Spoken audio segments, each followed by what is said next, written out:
Hello everyone, after it I am back with a fresh Google Ads update video. Today I will discuss the latest 2026 Google Ads updates, especially Performance Max and AI smart bidding chains and how they impact your campaigns. If you are running Google Ads and don't know this update, you might fall behind. Google Ads is giving more control to AI in Performance Max campaign. Audience signal are now more important. Search term visibility is more limited. Budget allocation is more aggressively AI driven. New customer acquisition goal is more optimized. Here is the dashboard. You can see the update asset group reporting, assets groups. This is the asset. Audience insight are more details. Audience insight are more detailed. There is the audience segment. Get started. Next, this is update audience segment. Manage your audience segment. Leave. And conversion value optimization has improved. Conversion value optimization are improved. I hope you understand. If you have a $10 budget, Google's AI will now automatically push more budget to the best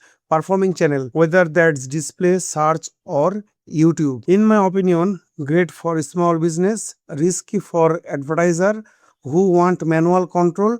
Accurate conversion tracking is now more important than ever. Without clean data, AI will make wrong decision. Like the video if it helped, subscribe for more Google Ads update, and comment if you need a campaign audit. Thank you so much.